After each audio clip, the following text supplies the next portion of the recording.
नानाजी देशमुख कृषी संजीवनी प्रकल्प टप्पा 2 अंतर्गत बाभुळगाव येथील शेतकऱ्यांसाठी कृषी विभागामार्फत शेती शाळेचे आयोजन करण्यात आले होते।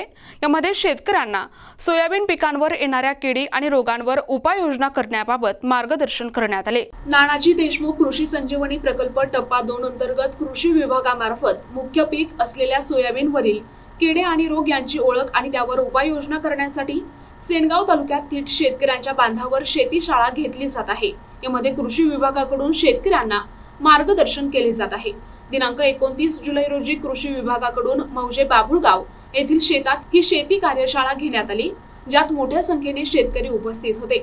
उपस्थित शेतकऱ्यांना सहाय्यक कृषी अधिकारी मनमत घोंगडे आणि कृषी अधिकारी वैभव खिल्लारी यांनी सोयाबीन पिकांवरील किडे आणि रोग यांची ओळख करून दिली।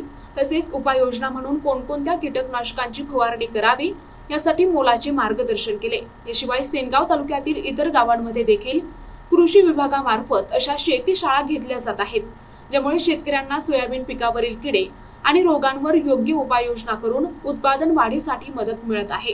30 जुलै 2025 रोजी आज नानाजी देशमुख कृषी संजीवनी प्रकल्पांतर्गत शेती शाळेचे आयोजन बाभुळगाव सज्जा अंतर्गत करण्यात आले होते।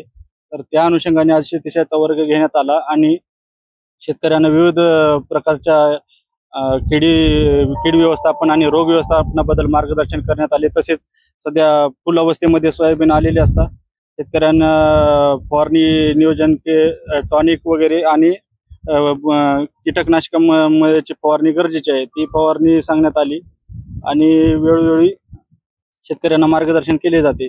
सध्या वातावरण ढगाळ असल्या कारणाने सध्या खोडमाशीचा आणि उंटाळीचा प्रादुर्भाव दिसून येत आहे। त्यासाठी शेतकऱ्यांनी अलिका किंवा आपलं इमॅमेक्टिन बेंझोएट फवारणी केली पाहिजे।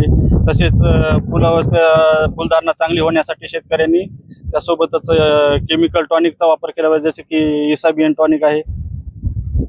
त्या अनुषंगाने आपले होस्ट फार्मर माधवराव वडकुते आणि 30 आपले गेस्ट फार्मर असतात, त्या अनुषंगाने 30 शेतकऱ्यांना दरवर्षी शेती शाळेच्या माध्यमातून मार्गदर्शन करण्यात येते। देशमुख कृषी संजीवनी प्रकल्प टप्पा 2 याचे शेती शाळेचे वर्ग 3 याचे आयोजन आपण केले होते। यापूर्वी आपण पेरणीपूर्व आणि मशागतीबद्दल माहिती दिली होती शेतकऱ्यांना वेळोवेळी।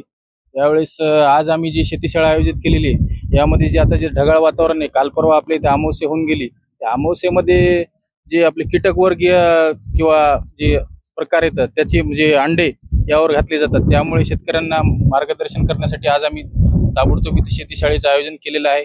आणि आज आम्ही याबद्दल म्हणजे हे जे आपल्याला पानं कुरतडलेली दिसतात किंवा याच्यावर जो शेंडाळीचा आणि खोडमाशीचा प्रादुर्भाव दिसतो, यासाठी आम्ही औषधांची कोणत्या प्रकारची फवारणी करायची आहे त्याची आम्ही माहिती दिली। यामध्ये थायमॅक्झिन आणि लॅम्बडा हे कंटेंट असलेलं कोणतंही औषध मार्केटमधलं शेतकऱ्यांनी खरेदी करावं आणि त्याची पहिली फवारणी घ्यावं। किंवा आजाडिरेक्टिन 3000 ppm व त्यावरचं पण चालेल, त्या प्रकारची आपण जर फवारणी केली तर आपल्या शेतात समजा जे आपल्याला किडी, आता सध्या तर बाभुळगाव शिवारामध्ये आम्ही फिरत असताना आम्हाला काही एवढा प्रादुर्भाव दिसला नाही, पण आपण काळजी घेणं गरजेचं आहे, जेणेकरून पुढे आपल्याला पिकाच्या उत्पादनामध्ये फरक येणार नाही।